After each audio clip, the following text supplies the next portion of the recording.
Hi guys, tonight I've got a story that's both fascinating and a little bit gross. We're diving into the weirdest, most disgusting habits people had in the Middle Ages.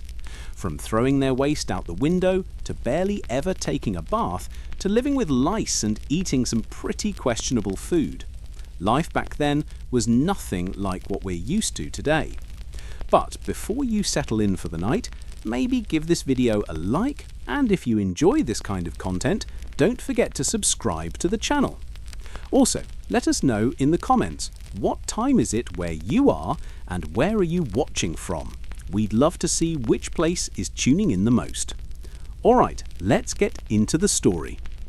The first thing William noticed every morning was the smell.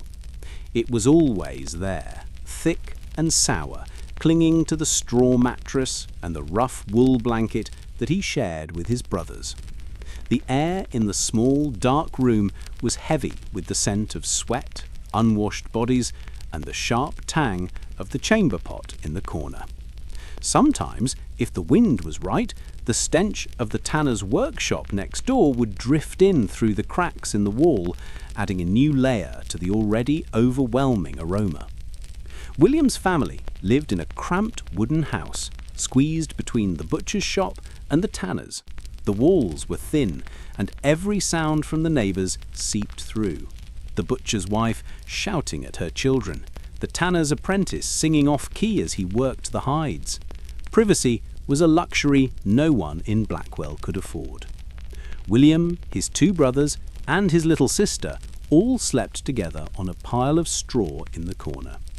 The straw was old and flattened, crawling with fleas and lice. Every morning, William woke up scratching at his arms and neck, feeling the familiar itch of bites. Sometimes he would find a louse on his sleeve and crush it between his fingernails, leaving a tiny bloodstain. It was a small victory, but a satisfying one. There was no bathroom, of course. The family's chamber pot sat in the corner, already half full from the night before. The smell was sharp and sour, mixing with the musty odour of unwashed bodies and damp straw. William's mother would empty it later by tossing its contents out the window into the street below, just like every other family in Blackwell. Sometimes, if she was in a hurry, she would forget to shout the warning, and an unlucky passer-by would get a nasty surprise. Getting dressed was a simple affair. William owned just 2 tunics, both patched and stained. He pulled on the cleaner one, though it was stiff from sweat and dirt. His socks were full of holes, and his shoes were caked in mud from yesterday. He ran his fingers through his hair, feeling the roughness of his scalp and the tiny bumps where lice had bitten him. He tried to ignore the itch, but it was always there, a constant reminder of the bugs that lived with him. Breakfast was never something to look forward to. William's mother handed him a chunk of stale bread, hard as a rock, and a cup of thin, sour ale. There was no fresh milk. It would spoil in a day. The bread was so tough that William had to gnaw at it, and he tried not to think about the little black specks, maybe seeds, maybe something else, baked into the crust. Sometimes he found a weevil or two inside. He picked them out and flicked them away, but sometimes he just ate them. It wasn't worth wasting food. The family ate together, sitting on rough wooden stools around a battered table. There were no forks, and knives were shared. Everyone ate with their hands, wiping greasy fingers on their clothes or the tablecloth, which hadn't been washed in weeks. The table was sticky from spilled ale and old stew. Stepping outside, William was hit by a wall of smells. The city was a maze of narrow, muddy streets. The air was thick with the stench of rotting vegetables, animal dung, and something far worse. William stepped carefully, dodging puddles of filth and piles of refuse. The gutters on either side of the street were filled with a foul mixture of rainwater, kitchen scraps, dead rats, and human waste. Sometimes the waste overflowed, turning the street into a river of filth. Rats scurried along the gutters, bold and fat from the endless supply of food. Dogs and pigs roamed freely, rooting through the garbage for something to eat. William passed a neighbour, old Mrs. Hobb, who was already leaning out her window, chamber pot in hand. She shouted, "Gardy-loo!" the warning cry, and dumped the contents into the street. William jumped aside just in time, but a splash landed on his shoe. He grimaced, wiped it on the grass, and kept walking. It was a daily hazard, and everyone in Blackwell had learned to keep an eye on the windows above. The market square was the heart of Blackwell. Stalls were crowded together, selling everything from vegetables to fish to old clothes. The smell was overwhelming, a mix of fresh herbs, spoiled meat, and the sharp tang of urine. Fishmongers threw the heads and guts of their catch into the street, where they quickly rotted in the sun. Flies swarmed over slabs of meat at the butcher's stall. The butcher waved them away with a dirty rag, but they always came back. The meat was often left out for hours, and by midday it was crawling with maggots. Still, people bought it. There was no other choice. William's friend Alice waved to him from her father's vegetable stall. She was picking lice from her hair, dropping them into a small bowl. William grinned. Everyone had lice, but Alice was the only one who made a game of catching them. Sometimes she even counted how many she found in a day. William remembered the time she had found a particularly large one and shown it off to the other children, who had all recoiled in disgust and admiration. At the edge of the market, a group of children played in the mud, their faces smeared with dirt, their laughter echoing through the alleys. One of them, a little boy named Tom, was digging through a pile of garbage, searching for anything valuable. He pulled out a half-rotten apple, wiped it on his sleeve, and took a bite. William watched, feeling a mix of pity and understanding. Hunger made people do strange things. As William walked to the blacksmith's shop, he passed the public well. A line of women waited to fill their buckets. The water was cloudy, and a dead rat floated near the edge. No one seemed to notice. William remembered the last time he had tried to wash his face there. The water had smelled so bad he had gagged. But it was the only source of water for most of the city. Some families tried to filter the water through cloth, but it didn't help much. Boiling water was a luxury, firewood was expensive, and most people saved it for cooking. The blacksmith's shop was hot and noisy, filled with the sound of hammers striking metal and the roar of the forge. The air was thick with smoke and sweat. By midday, William's tunic was soaked with sweat, and his hands were black with soot. He wiped his face with his sleeve, leaving a dark streak across his cheek. Lunch was a hunk of cheese and more bread, eaten with dirty hands. There was no soap, no napkin, no thought of washing up. William shrugged and took a bite, grateful for anything to fill his stomach. Sometimes the blacksmith's wife would bring out a pot of stew for the apprentices. The stew was thick and greasy, filled with chunks of meat and vegetables. William tried not to think about what kind of meat it was. Once he had found a piece of bone with fur still attached. He had quietly pushed it to the side of his bowl and kept eating. Hunger was a powerful motivator. The day dragged on, the work never ending. By the time the sun began to set, William was exhausted. He trudged home through the muddy streets, the smell of the city even stronger in the evening. The day's waste had collected in the gutters, and the air was thick with the buzz of flies.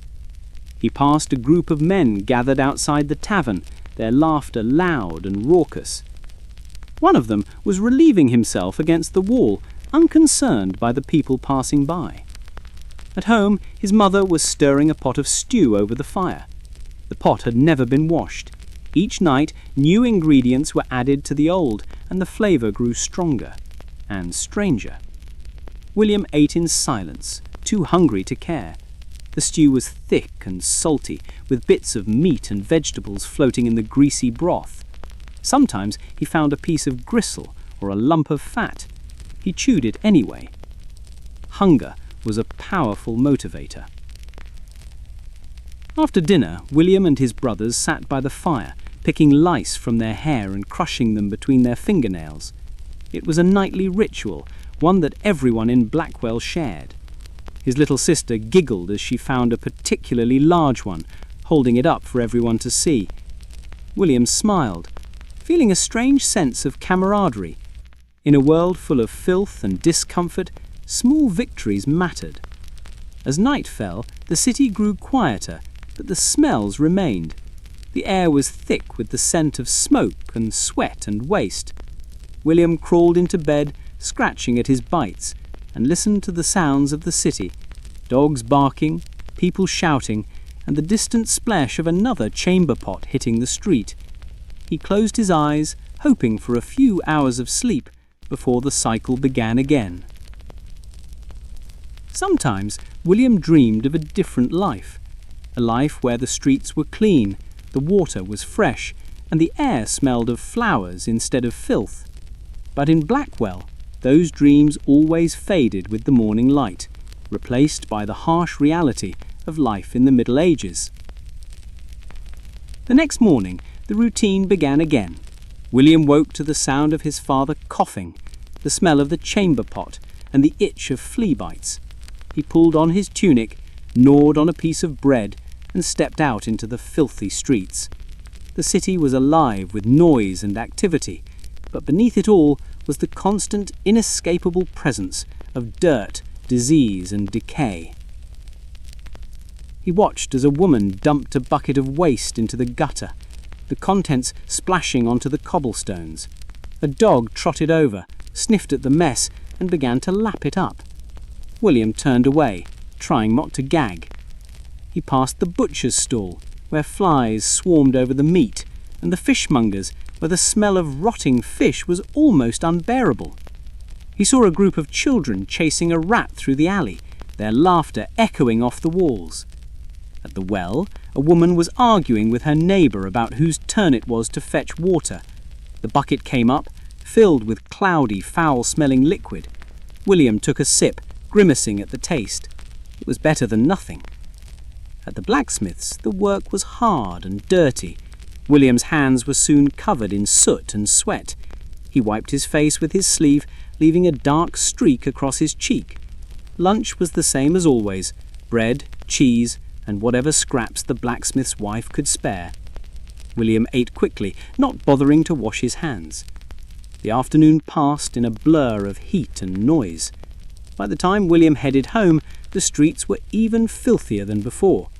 He stepped carefully, avoiding the worst of the puddles and piles of waste. At home, his mother was already preparing dinner, the familiar smell of stew filling the air. After dinner, William and his brothers sat by the fire, picking lice from their hair and crushing them between their fingernails. It was a nightly ritual, one that everyone in Blackwell shared. His little sister giggled as she found a particularly large one, holding it up for everyone to see. William smiled, feeling a strange sense of camaraderie. In a world full of filth and discomfort, small victories mattered. As night fell, the city grew quieter, but the smells remained. The air was thick with the scent of smoke and sweat and waste.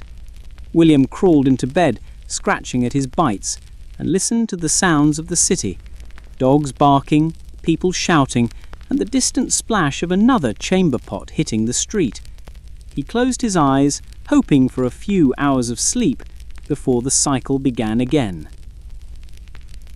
And so life went on in Blackwell, day after day, in a world where filth was everywhere and cleanliness was a distant dream. The days in Blackwell seemed to blend together, each one marked by the same routines, the same smells, and the same discomforts.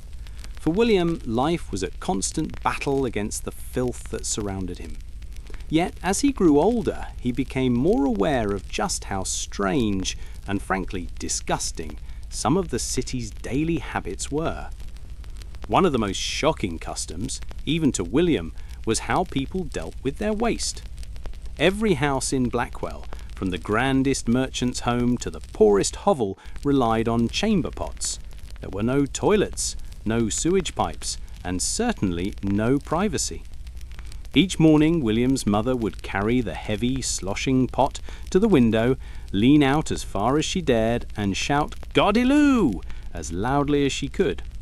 The warning was meant to give anyone below a chance to jump aside, but it was never a guarantee. Sometimes the cry was too late, or the person below was too slow. William had seen more than one unlucky soul get splattered, their curses echoing up and down the street.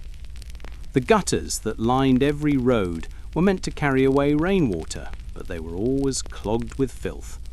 Human waste, animal dung, rotten food, and broken pottery all mixed together in a foul-smelling soup. When it rained, the gutters overflowed, and the streets became rivers of sludge. William remembered one summer storm when the water rose so high that it swept a piglet down the street, squealing in terror as it bobbed along on a raft of garbage. The children had laughed, but the adults just shook their heads and muttered about the city's filth. The city's public spaces were no better. The market square, always crowded and noisy, was a minefield of hazards. People relieved themselves wherever they could, behind stalls, in dark corners, even in the open if they thought no one was watching. The smell was overwhelming, especially in the heat of summer. Flies swarmed everywhere, landing on food, faces, and open wounds. William learned to wave them away with one hand while eating with the other, but it was a losing battle. Bathing was a rare luxury. Most people in Blackwell believed that water could carry disease into the body, especially if it was hot. The idea of washing regularly was seen as strange, even dangerous. William's family bathed only a few times a year, usually before major holidays or if someone was getting married. On those rare occasions, his mother would heat water over the fire and pour it into a wooden tub in the kitchen. The whole family would take turns, starting with his father and ending with his little sister. By the time William got his turn, the water was cloudy and cold, with a greasy film floating on top. He would scrub himself as best as he could, trying not to think about what was in the water. Public bathhouses existed, but they were expensive and not much cleaner than bathing at home. The water was reused by dozens of people, and the floors were slick with soap, hair, and other unmentionable things. William had gone once with his father and had come home feeling dirtier than when he left. He remembered the way the bathhouse keeper had scooped out a handful of scum from the surface of the water and tossed it aside as if that made any difference. The lack of bathing meant that everyone in Blackwell smelled. The scent of unwashed bodies was everywhere, on the street, in the market, at church. People tried to cover it up with strong perfumes or by carrying little bags of dried herbs, but it never really worked. William's mother kept a sprig of rosemary pinned to her dress, and his father chewed on cloves to freshen his breath, but the underlying odour of sweat, dirt, and decay was impossible to hide. Lice and fleas were a constant torment. William could feel them crawling on his scalp, biting and burrowing. Every evening the family would sit by the fire and pick lice from each other's hair, crushing them between their fingernails. It was a strange kind of intimacy, a way of caring for each other in a world that offered little comfort. Sometimes William would find a louse so large that he would show it off to his brothers, who would groan in disgust and admiration. The fleas were even worse. They lived in the straw mattresses, in the seams of clothing, and in the cracks of the floorboards. At night, William would lie awake, listening to the scratching and rustling of the bugs. He had learned to sleep with his hands tucked under his arms to keep the fleas from biting his fingers. In the morning, he would wake up covered in red welts, his skin raw from scratching.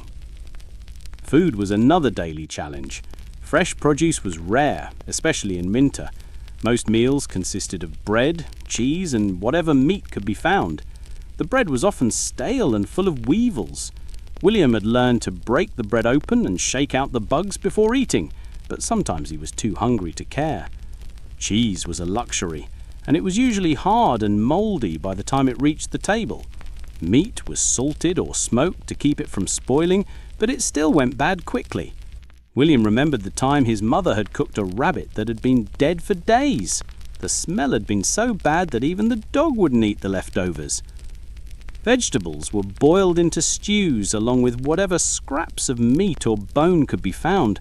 The stew pot was never truly empty. Each day new ingredients were added to the old, and the flavours mixed together in strange and sometimes unpleasant ways. William had once found a beetle floating in his bowl, its legs sticking out above the surface. He had fished it out and kept eating. Hunger made people less picky. The market was full of temptations and dangers.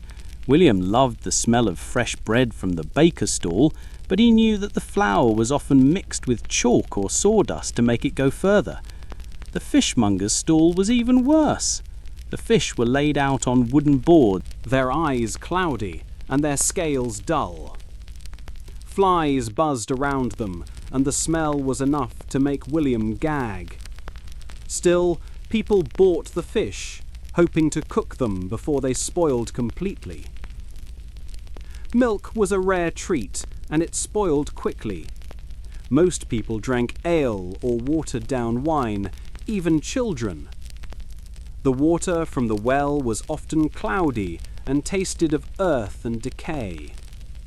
William had seen dead rats floating in the well more than once, but there was no other source of water. Some families tried to filter the water through cloth, but it didn't help much. Boiling water was a luxury, reserved for special occasions. The city's animals added to the chaos. Pigs roamed the streets, rooting through garbage and leaving droppings everywhere. Dogs and cats wandered freely, fighting over scraps and chasing rats. Chickens pecked at anything that looked edible, and sometimes they disappeared only to reappear later in someone's stew pot. Horses pulled carts through the narrow streets, their hooves splashing through the filth. The smell of manure was everywhere, mixing with the other odours to create a stench that was uniquely Blackwell. Disease was a constant threat. People coughed and sneezed openly, wiping their noses on their sleeves. Cuts and scrapes often became infected, turning red and swollen. William had seen a neighbour's leg turn black and rot away after a simple injury. The local healer did what she could, but her remedies were mostly herbs and prayers. Sometimes she would bleed a patient, letting the bad blood flow out. William thought it looked more likely to kill than cure. The church was one of the few places that offered a respite from the filth, but even there, the smell of unwashed bodies was overwhelming. People crowded together on wooden benches, their clothes stiff with dirt and sweat. The priest swung a censer filled with incense, trying to mask the odours, but it only added another layer to the mix. William found it hard to concentrate on the sermons, his mind wandering to thoughts of food and warmth. Despite all this, life in Blackwell went on. People found ways to cope with the discomfort and the dirt. They laughed, gossiped and celebrated together. Festivals were a chance to forget the filth for a while, to dance and sing and eat until they were full. On those nights, the city seemed almost magical, the smells and the bugs forgotten in the glow of firelight and music. But the next morning, the reality of life in Blackwell always returned. William would wake up to the sound of his mother emptying the chamber pot, the smell of the streets drifting in through the window, and the itch of flea bites on his skin.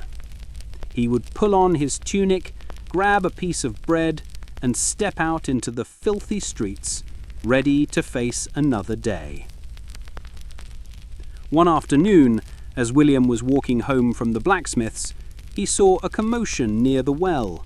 A crowd had gathered, shouting and pointing. As he got closer, he saw that a dog had fallen into the well and drowned. The water was already cloudy and foul, but now it was worse than ever. The city officials argued about what to do, but in the end they simply fished out the dog and told everyone to keep using the well. There was no other choice. That night, William's mother boiled the water before making stew, but the taste was still off. William ate in silence, trying not to think about what might be floating in his bowl. His father grumbled about the city's leaders, but everyone knew that nothing would change. As the days passed, William began to notice other things. He saw how the rich merchants paid boys to sweep the street in front of their houses, pushing the filth into their neighbours' yards. He saw how the city's beggars huddled in doorways, their clothes in tatters, their faces covered in sores. He saw how the rats grew bolder, running across the market square in bold light. One evening, as he sat by the fire picking lice from his hair, William asked his mother if things had always been this way. She shrugged and said, "It's the way of the world, lad. Always has been, always will be." But William wasn't so sure. He dreamed of a cleaner, better life, even if he didn't know what that would look like. Sometimes he would sneak away to the edge of the city, where the air was fresher and the grass was green. He would lie on his back and watch the clouds drift by, imagining a world where people bathed every day, where the streets were clean, and where food didn't crawl with bugs. It seemed like a fantasy, but it gave him hope. Back in Blackwell, the filth and the discomfort continued. The city's customs were deeply ingrained, and change came slowly, if at all. But William held on to his dreams, believing that someday things might be different. For now, though, he had to live with the reality of life in the Middle Ages. A world of chamber pots and lice, of rotten food and foul water, of smells so strong they seemed to cling to his very skin. It was a hard life, but it was the only one he knew. And so, as the sun set over the rooftops of Blackwell, William prepared for another night in the city of filth, hoping that tomorrow might bring something better. As the weeks passed, William found himself growing restless. The filth and discomfort of Blackwell were no longer just background noise in his life, they were becoming unbearable. He noticed things he had once ignored, the way sores festered on his neighbours' legs, the hacking coughs that echoed through the alleys, the children with bellies swollen from hunger and disease. He saw the city with new eyes, and what he saw made him uneasy. One morning, as William made his way to the blacksmith's, he passed by the home of old man Roderick, a retired soldier who lived alone at the edge of the market. Roderick was sitting on his stoop, his face pale and drawn, his leg wrapped in a filthy rag. William stopped to greet him, but Roderick only waved him away. "Don't come too close, lad. The rot's got me. Nothing to be done." William nodded, feeling a chill run down his spine. He had seen too many people in Blackwell succumb to wounds that never healed, to fevers that burned for days and then snuffed out lives like candles. At the blacksmith's, the work was as hard as ever, but William's mind wandered. He watched as the master blacksmith, Master Giles, wiped sweat from his brow with a soot-blackened sleeve, then picked up a hunk of bread and ate it without a second thought. His hands were covered in grime, his nail fingers black with dirt. William wondered how many times he had eaten with hands like that, and how many times he had gotten sick because of it. That afternoon, a commotion broke out in the market. A cart had overturned, spilling its load of offal and animal guts into the street. The stench was overwhelming, and people gagged as they hurried past. But not everyone avoided the mess. A group of ragged children dove into the pile, searching for scraps of meat or bone. William watched as one boy, no older than his sister, pulled a half-rotten pig's foot from the muck and gnawed on it hungrily. The sight made William's stomach turn, but he understood the desperation that drove the boy. Later that day, William's friend Alice found him near the well. She was pale and shivering, her eyes red-rimmed. "My mother is sick," she whispered. "She can't get out of bed. The healer says it's the fever." William offered what comfort he could, but he knew there was little hope. The fever came every year, sweeping through the city and leaving death in its wake. No one knew what caused it, though some blamed the bad air, others the water, and a few whispered about curses and evil spirits. That night, William lay awake, listening to the sounds of the city. Somewhere nearby, a baby wailed, its cries thin and desperate. Dogs barked in the distance, and the ever-present buzz of flies filled the air. William scratched at his scalp, feeling the familiar crawl of lice. He wondered if there was any place in the world where people didn't live like this, where children didn't go to bed hungry, where wounds healed and fevers passed without taking lives. The next morning, William's mother sent him to fetch water from the well. As he waited in line, he overheard two women gossiping about a family that had died in the night. "It was the water, I'm sure of it," one woman said, her voice trembling. "They drank from the lower well, and now they're all gone." The other woman shook her head. "It's the filth, not the water. We're all living in it. It's a wonder any of us are still alive." William filled his bucket, trying not to look at the scum floating on the surface. On his way home, he passed the tanner's yard, where animal hides were soaked in vats of urine and lime. The smell was so strong it made his eyes water. Workers stood ankle-deep in the foul mixture, their skin raw and blistered. He had heard stories of men losing their feet to the chemicals, of wounds that never healed. He hurried past, holding his breath. At home, his mother was boiling water for stew. She added a handful of wilted greens and a bone with little meat left on it. His sister coughed weakly in the corner, her face flushed with fever. His father sat by the fire, picking at a sore on his arm. The family ate in silence, each lost in their own thoughts. That evening, William's father told a story about his own childhood, about a time when the city had been struck by the plague. "People died so fast we couldn't bury them all," he said, his voice low. "The carts rolled through the streets every morning, collecting the bodies. We burned herbs in the windows, but it didn't help. The smell was everywhere." William listened, imagining the horror of those days. He wondered if such a thing could happen again. The next morning, William woke to find his sister's fever had worsened. His mother sent him to fetch the healer, a stern woman named Mistress Agnes. Agnes arrived with her bag of herbs and potions, her face set in a grim line. She examined the girl, muttering under her breath, then bled her with a sharp knife, collecting the blood in a bowl. William watched in horror as his sister whimpered in pain. "It's the only way to draw out the sickness," Agnes said, but William wasn't convinced.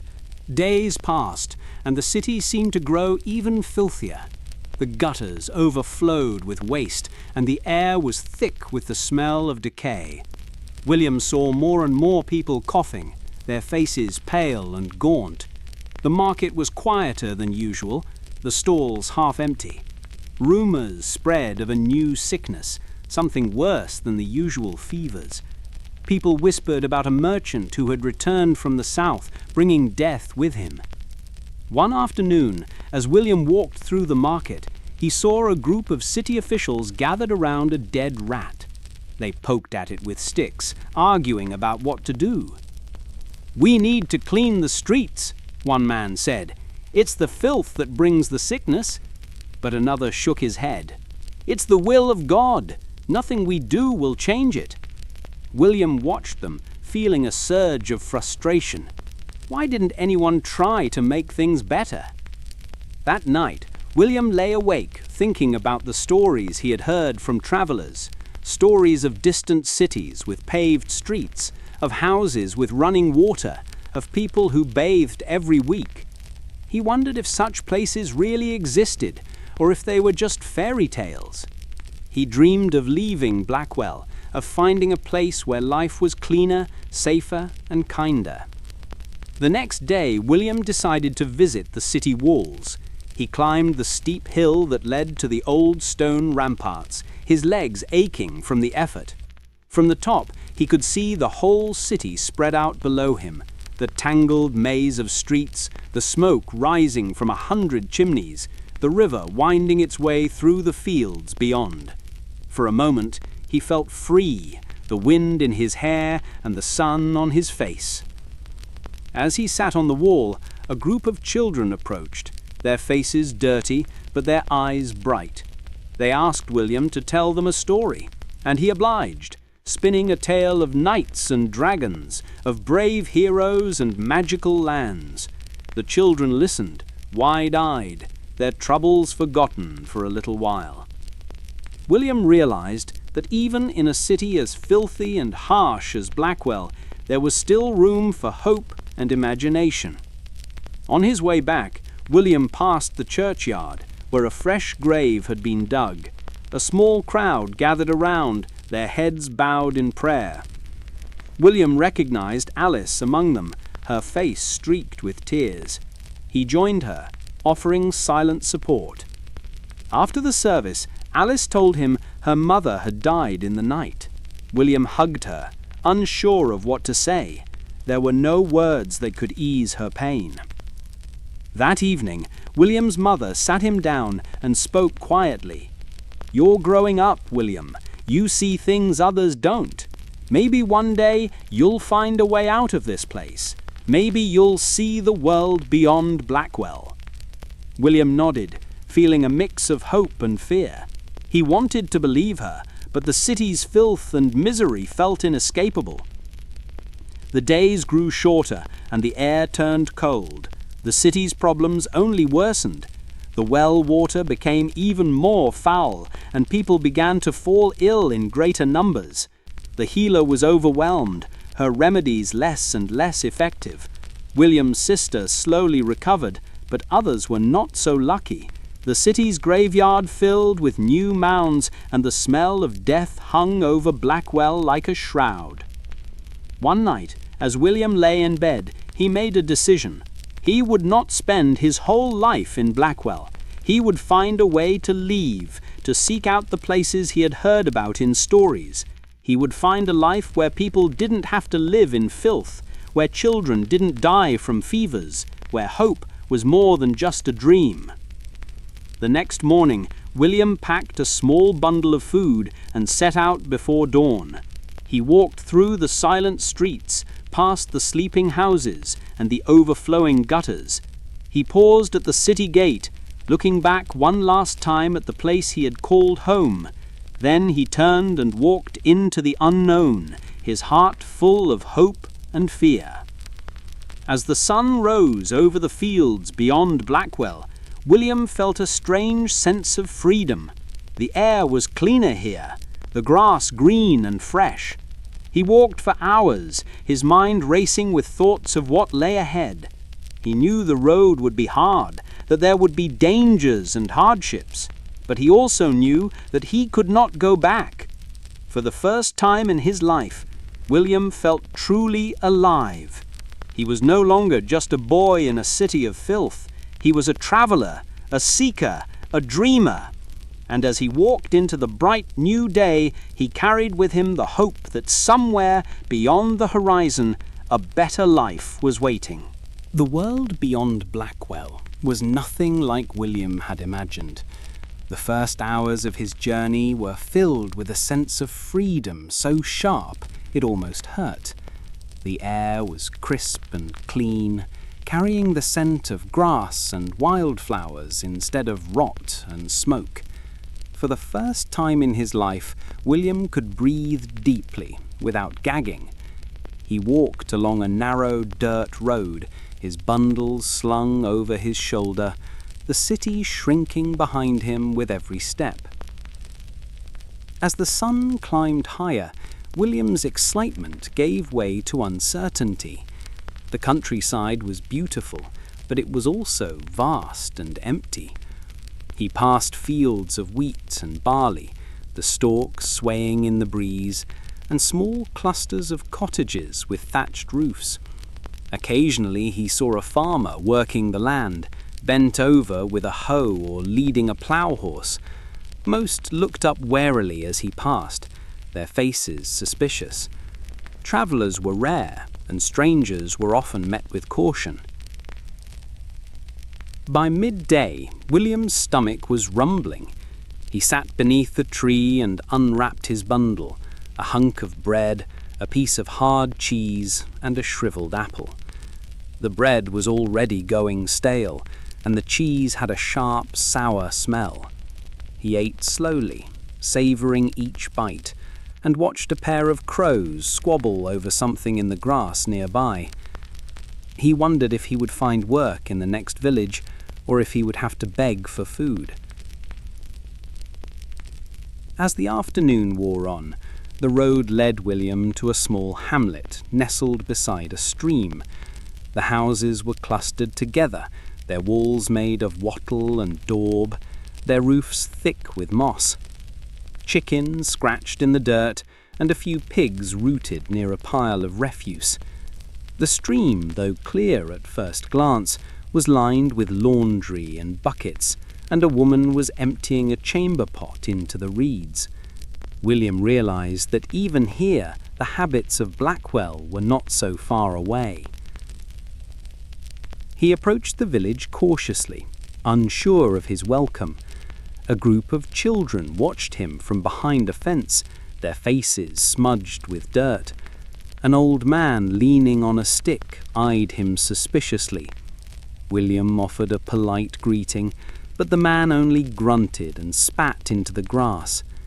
He moved on, feeling the weight of their stares. He found the village inn, a low building with smoke curling from its chimney. Inside, the air was thick with the smell of ale, sweat, and roasting meat. The innkeeper, a stout woman with red cheeks, looked him up and down. "You're not from around here?" she said, her tone more curious than hostile. "I'm looking for work. I can do anything. Farm work, repairs, odd jobs." The woman considered him for a moment, then nodded. "We could use an extra hand in the kitchen. My daughter's down with the fever, and there's always wood to chop." She offered him a meal and a place to sleep in exchange for his labour. William accepted gratefully, relieved to have found shelter for the night. The inn's kitchen was a world of its own. The floor was slick with spilled broth, and the air was heavy with the scent of onions and boiling fat. Flies buzzed around the open windows, drawn by the promise of food. William was put to work peeling vegetables, scrubbing pots, and hauling water from the stream. The work was hard, but it was honest, and he found a strange satisfaction in it. That evening, as the sun set and the common room filled with villagers, William listened to their stories. They spoke of failed harvests, of wolves in the woods, of a distant lord who demanded ever more taxes. They gossiped about neighbours and argued about the best way to keep rats out of the grain stores. William realised that though the setting was different, the struggles were much the same as in Blackwell. After the meal, William was given a straw pallet in the corner of the kitchen. He lay awake, listening to the sounds of the inn, the creak of the beams, the murmur of voices, the occasional scurry of a mouse. He scratched at his scalp, feeling the familiar itch of lice. Even here, far from the city, the bugs had followed him. He wondered if he would ever be truly free of them. The next morning, William rose before dawn to help the innkeeper fetch water. The stream was cold and fast, and his hands ached as he filled the heavy buckets. As they walked back, the innkeeper told him about her daughter, who had been sick for weeks. "The healer says it's just the fever, but I worry," she confided. "We do what we can, herbs, prayers, cold cloths, but nothing seems to help." William offered to help however he could, though he knew little of medicine. He remembered Mistress Agnes in Blackwell, her bag of herbs and her sharp knife, and wondered if such remedies did more harm than good. He resolved to keep an eye on the girl, hoping she would recover. As the days passed, William settled into a routine. He worked in the kitchen, chopped wood, and helped with repairs around the inn. He learned the rhythms of village life, the morning rush for water, the midday meal, the evening gathering in the common room. He made friends with a boy named Tom, the innkeeper's nephew, who showed him how to set snares for rabbits and where to find wild berries in the woods. But even in the countryside, filth and disease were never far away. The village had no proper latrines.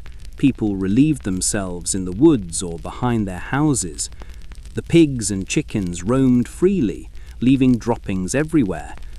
The water from the stream, though clear at first glance, was often contaminated by runoff from the fields and waste from the village. William saw children drinking from it, their faces smeared with mud, and wondered how many would fall ill before the year was out. One afternoon, a peddler arrived in the village, his cart piled high with pots, cloth, and trinkets. He brought news from the outside world, a war in the south, a new tax on salt, rumours of a sickness spreading in the next county. The villagers gathered around, eager for news and gossip. William listened, his heart pounding as the peddler described towns where half the people had died, where the dead were left in the streets because there was no one left to bury them.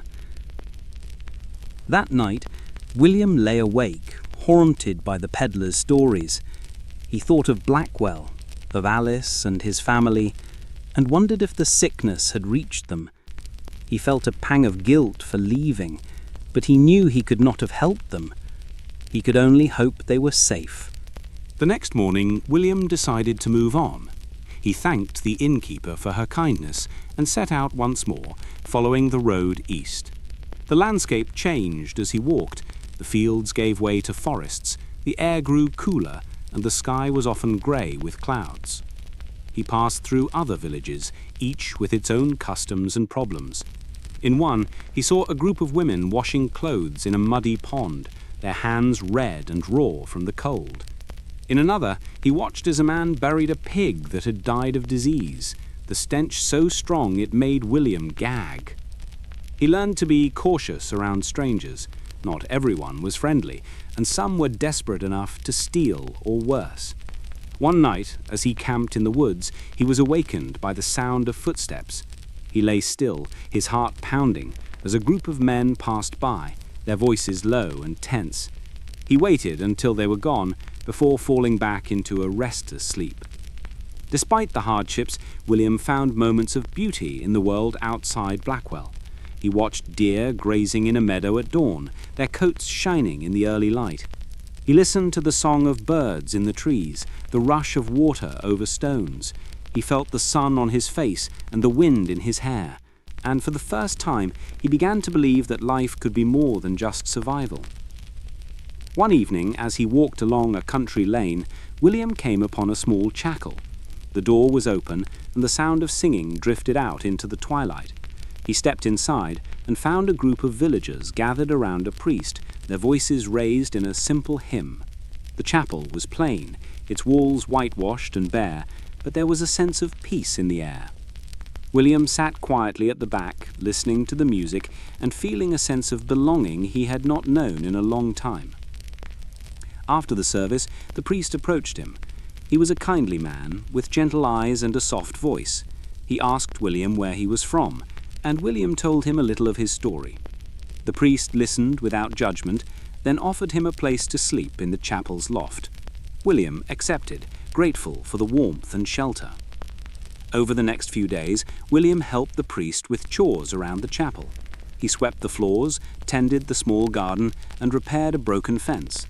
The priest taught him about herbs and healing, about kindness and patience. William listened eagerly, soaking up every lesson. He began to see the world in a new light, not just as a place of filth and suffering, but as a place where people could help each other, where small acts of kindness could make a difference. But even in the chapel, the realities of medieval life could not be escaped. The priest's hands were rough and scarred from years of work. The garden was plagued by slugs and beetles, and the food was simple and often bland. The villagers who came to the chapel brought their troubles with them: sick children, failing crops, disputes over land. William did what he could to help, but he knew that some problems were beyond his power to solve. One day, a woman arrived at the chapel carrying a baby wrapped in rags. The child was feverish and listless, its skin mottled with red spots. The priest did what he could, bathing the child in cool water and offering prayers, but the baby died that night. The mother wept, and William sat with her, holding her hand and offering what comfort he could. He realized then that no matter where he went, suffering was a part of life. As the weeks passed, William grew stronger and more confident. He learned to mend wounds, to mix simple remedies, to listen and offer comfort. He made friends among the villagers, and for the first time he felt that he belonged. But he also knew that he could not stay forever. The world was wide, and there was still so much to see. One morning, as the first frost of autumn dusted the fields, William said goodbye to the priest and the villagers. He set out once more, his heart full of hope and sorrow. He did not know where the road would lead, but he was no longer afraid. He had learned that even in a world of filth and hardship, there was beauty and kindness to be found. As the road stretched out before him, William thought of Blackwell, of his family and friends, and of all the people he had met along the way. He carried their stories with him, a reminder that every life, no matter how humble, was worth something. And as the road stretched out before him, he knew that he would keep searching for a better life, for a cleaner world, for a place to call home. The road ahead was long and uncertain, but William walked with a new sense of purpose. The lessons he had learned in the chapel lingered with him, shaping the way he saw the world. He was no longer just a boy fleeing filth and misery. He was a young man searching for meaning, for a place where he could belong, and perhaps for a way to make a difference. The days grew shorter as autumn deepened. The leaves turned gold and red, carpeting the ground in colour. William's breath steamed in the morning air, and frost sparkled on the grass. He wrapped himself in his cloak, grateful for its warmth, and pressed on toward the next village, following the winding road through fields and woods. One afternoon, as he crested a hill, William saw a town in the distance, larger than any he had visited since leaving Blackwell. Its stone walls rose above the fields, and the spires of 2 churches pierced the sky. Smoke curled from dozens of chimneys, and the sound of bells drifted on the wind. William's heart quickened. Perhaps here, in this bustling place, he would find work, friends, or even a new home. As he approached the town gates, he was stopped by a pair of guards. They eyed him suspiciously, their hands resting on the hilts of their swords. "What's your business here, lad?" one demanded. "I'm looking for work," William replied, trying to sound confident. "I can do farm labour, repairs, anything that needs doing." The guards exchanged a glance and then waved him through. "Keep your nose clean," the older one warned. "We've had enough trouble with vagrants and thieves." Inside the walls, the town was alive with activity. The streets were wider than those in Blackwell, paved with cobblestones, but the familiar smells of smoke, sweat and waste still hung in the air. Vendors shouted from their stalls, selling bread, cheese and salted fish.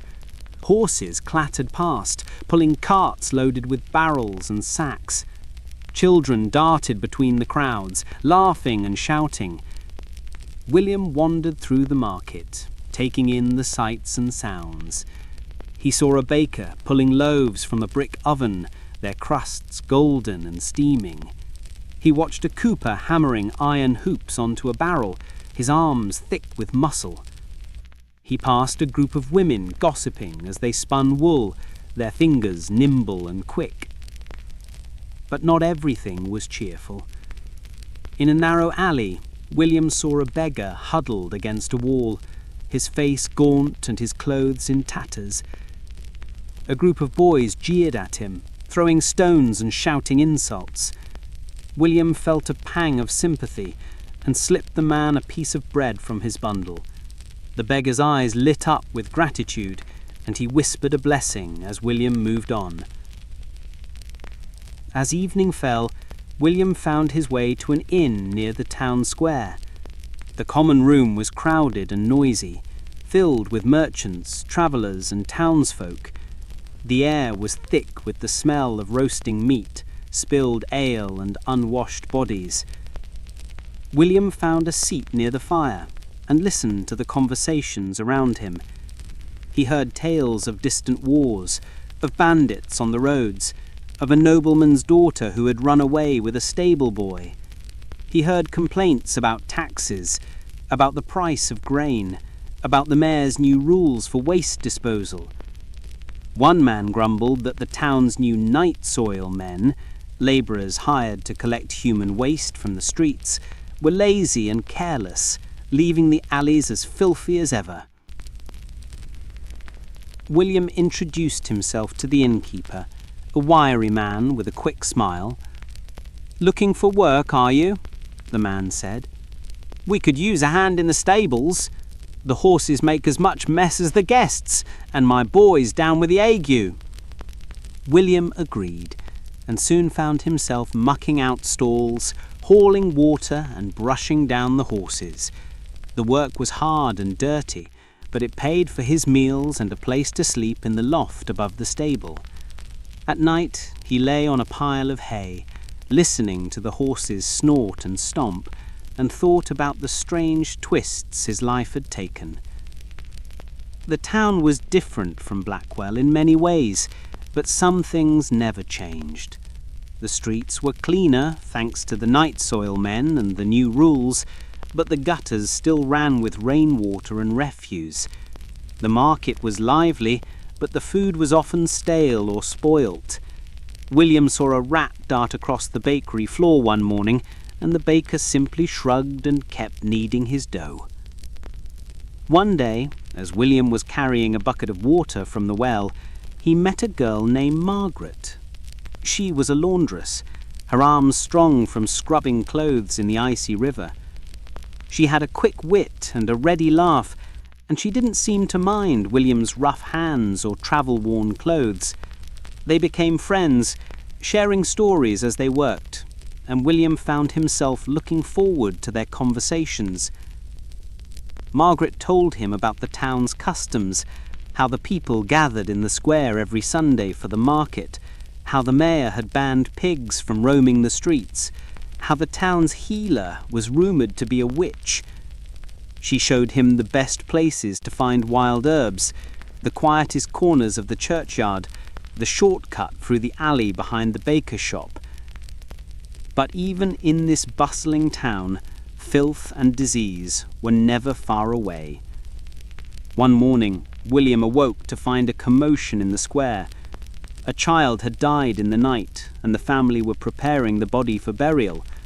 The priest sprinkled holy water and burnt incense, but the smell of death lingered. People whispered about the bad air that seemed to settle over the town in the damp autumn weather. Margaret confided in William that she feared for her younger brother, who had developed a cough that would not go away. "The healer says it's just a chill," she said, her eyes worried. but I've seen too many children die from a simple cough." William offered what comfort he could, but he knew that medicine in these times was little more than hope and prayer. As the weeks passed, William became part of the town's daily life.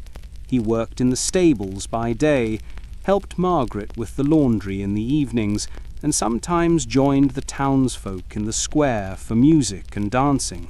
He learned to play the pipe, his fingers stumbling at first, but growing more confident with practice. For the first time since leaving Blackwell, he felt a sense of belonging. But the shadow of sickness and filth was always present. One afternoon, a group of travellers arrived at the inn, their faces pale and drawn. They spoke of a fever sweeping through the countryside, of villages where half the people had died. The townsfolk listened with growing fear, and the mayor ordered the gates closed at night, hoping to keep the sickness out. Despite these precautions, people began to fall ill. The healer was overwhelmed, her remedies growing more desperate. William helped where he could, fetching water, tending fires, and comforting the sick. He saw the toll the disease took, children with burning foreheads, old men coughing up blood, mothers weeping over tiny graves. Margaret's brother grew weaker, his cough turning to fever. William sat with him at night, holding his hand and telling stories to distract him from the pain. He remembered the herbs the priest had taught him about and made a tea of yarrow and mint, hoping it would help. Sometimes the boy seemed better, but the illness always returned. The town's fear grew as more people died. Some blamed the water, others the food, still others the foreigners who passed through. The mayor ordered the streets swept daily, the wells covered, and the market closed for a week. But nothing seemed to stop the spread of sickness. One night, as William sat by the fire in the inn, he listened to the townsfolk argue about what to do. Some wanted to pray for deliverance, others to burn incense and herbs to drive away the bad air. A few suggested driving out the healer, convinced she was a witch who had cursed the town. William spoke up, urging them to care for the sick, to keep the streets clean, to share what little food they had. Some listened, but others only grew angrier.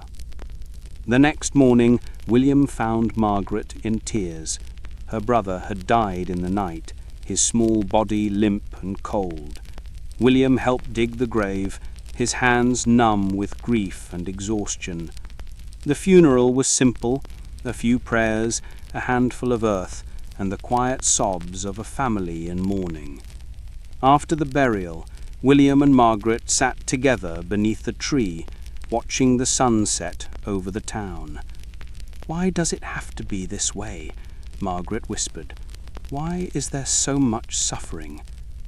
William had no answer. He thought of Blackwell, of the villages he had passed through, of the chapel and the priest, of all the people he had met and lost. He realized that filth and disease were not just the curse of one city or one time. They were part of the world, woven into the fabric of life.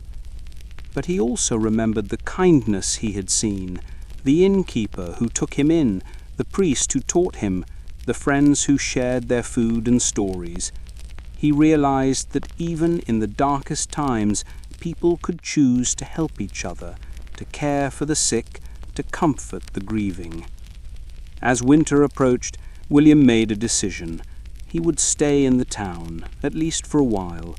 He would work, help where he could, and try to make a difference, however small. He knew he could not change the world, but he could ease the suffering of those around him. The days grew colder, and snow began to fall. The town huddled together for warmth, sharing what little they had. William worked in the stables, tended the fires, and played his pipe in the evenings, bringing a little music and joy to the weary townsfolk. He and Margaret grew closer, their friendship deepening into something more. One night, as they sat by the fire, Margaret took William's hand. "Thank you," she said softly, "for staying, for caring, for not giving up." William smiled, feeling a warmth in his heart that no fire could match. He knew the road ahead would be hard, that sickness and filth would always be part of life, but he also knew that together they could face whatever came. And so, as the snow fell softly outside, William found hope in the midst of hardship and love in a world that so often seemed cruel. He had left Blackwell in search of a better life, and though the world was still full of filth and suffering, he had found something even more precious, a reason to keep going and a place to call home. Winter in the town was harsher than William had ever known. The snow fell thick and heavy, blanketing the rooftops and muffling the sounds of daily life. The cold seeped into every crack and crevice, turning water to ice and making even the simplest tasks a struggle. Fires burned day and night, but the woodpiles dwindled quickly, and many families huddled together for warmth, sharing blankets and body heat. Food grew scarce. The market stalls, once overflowing with bread and vegetables, now offered only withered turnips, dried beans, and the occasional salted fish. The townsfolk rationed what little they had, stretching meals as far as possible. William and Margaret took turns tending the fire and preparing thin stews, sharing their meagre portions with neighbors who had even less. Illness stalked the town like a shadow. The fever that had claimed Margaret's brother spread from house to house, leaving the weak and the old especially vulnerable. The healer worked tirelessly, moving from bed to bed with her bag of herbs and her quiet prayers. William helped where he could, fetching water, cleaning wounds, and comforting the dying. He learned to recognize the signs of hope and despair in a patient's eyes, and he grew used to the sound of weeping in the night. Despite the hardship, the town pulled together. Neighbors shared what little food they had, and the mayor organized teams to clear snow from the streets and keep the wells from freezing. The church opened its doors to the homeless, offering straw pallets and hot broth to those in need. William saw acts of kindness every day: a loaf of bread left on a doorstep, a child's coat mended by a neighbor, a song sung softly to soothe a frightened child. But the filth and discomfort of medieval life could not be banished by good intentions alone. The streets, though swept, were still lined with frozen refuse and animal droppings. The privies overflowed, their contents freezing into foul-smelling mounds. The water from the wells was often cloudy, and William sometimes found himself boiling it 3 times before daring to drink. Lice and fleas thrived in the warmth of crowded homes, and the itch of their bites was a constant companion. One evening, as William and Margaret sat by the fire, she spoke of her dreams. "I wish there was a way to make things better, not just for us, but for everyone. Clean water, warm homes, enough food for every child. Do you think it's possible?" William thought of Blackwell, of the villages he had passed through, of the suffering he had seen. He remembered the priest's lessons, the healer's tireless work, the kindness of strangers. "I don't know if we'll see it in our lifetime," he replied, "but I think every small act matters. Every time we help someone, every time we share what we have, we make the world a little better." Margaret smiled, her eyes shining in the firelight. "Then let's keep trying." As the weeks passed, William found himself drawn into the life of the town. He became known for his willingness to help, for his gentle manner with the sick and the old, for his music that brought a little joy to the darkest days. He and Margaret grew closer, their bond deepening into love. They spoke of the future, of building a life together, of raising children in a world that, if not perfect, was at least kinder than the one they had known. But winter was not finished with them yet. In late January, a great storm swept through the region, burying the town in snow and ice. Roofs collapsed under the weight, and the river froze solid. The roads became impassable, cutting the town off from the outside world. Supplies dwindled, and hunger gnawed at every belly. One night, a fire broke out in the bakery, spreading quickly through the row of wooden houses. William and the other townsfolk rushed into the storm, forming a human chain to pass buckets of water from the well. The flames leapt high, lighting the sky with a terrible beauty. William's hands were raw and blistered by the time the fire was out, but the bakery and 2 homes were lost. In the aftermath, the town gathered in the church, seeking comfort and warmth. The priests spoke of endurance, of hope in the face of suffering, of the strength found in community. William looked around at the faces of his friends and neighbors, tired, hungry, but unbroken. He realized that, despite everything, they had survived. As spring approached, the snow began to melt, revealing the scars of winter. The streets were a mess of mud and refuse, and the air was thick with the smell of rot. But there was also new life, green shoots pushing through the earth, birds returning to the trees, and children laughing as they splashed in puddles.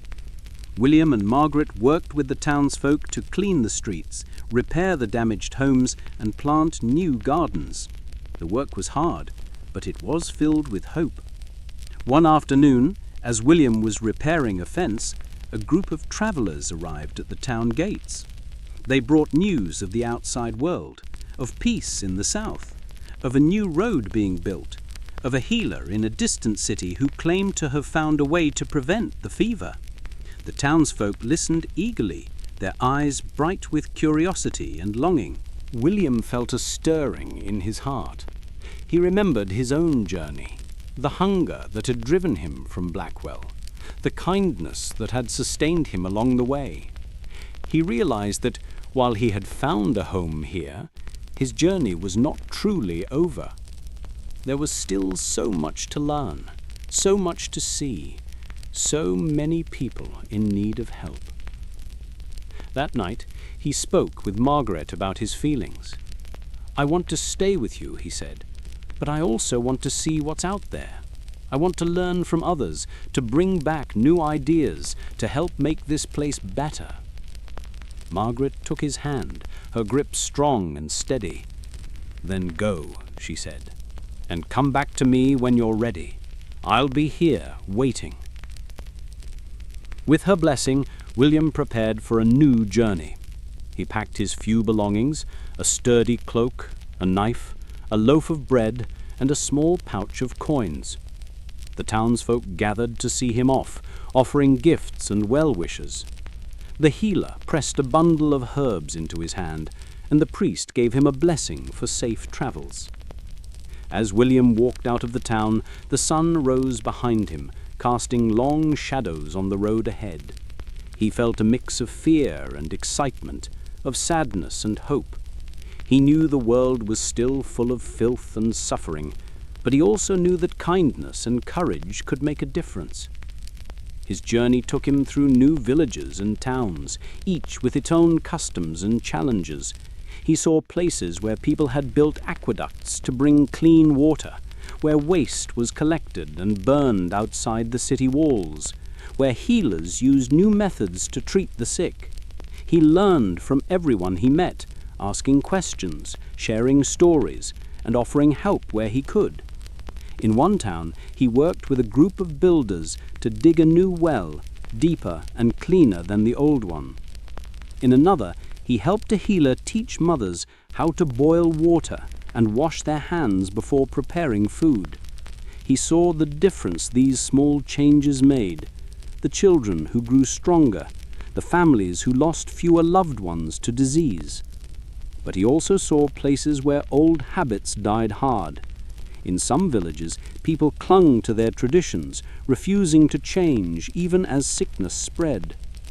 William learned to be patient, to listen, to offer help without judgment. He realized that true change took time, and that every step forward was a victory. Years passed, and William's hair grew longer, his shoulders broader. He became known as a wanderer, a helper, a friend to the poor and the sick. He carried with him the lessons of Blackwell, the love of Margaret, and the hope that the world could be better. At last, when the longing for home grew too strong to ignore, William returned to the town where Margaret waited. He found her in the garden behind their small house, her hands deep in the earth, her face lit with joy at her return. They embraced, and William knew he was home. Together, they built a life filled with purpose and love. They raised children, taught their neighbors what they had learned, and worked to make their town a cleaner, kinder place. The world was still imperfect, still marked by filth and hardship, but William no longer saw it as hopeless. He saw it as a place where every act of kindness, every lesson shared, every hand extended in friendship could make a difference. And so, in the end, William's journey was not just a flight from filth, but a search for meaning, for connection, for hope. He had learned that even in the dirtiest, harshest times, people could choose to care for one another, to build something better, to dream of a cleaner, brighter future. As the years passed and the world slowly changed, William's story became a legend in the town, a tale of courage, compassion, and the power of small acts to change the world. And though the streets were never spotless and the air was never entirely sweet, the people of the town remembered his example and tried, each in their own way, to make their corner of the world a little less filthy and a little more kind.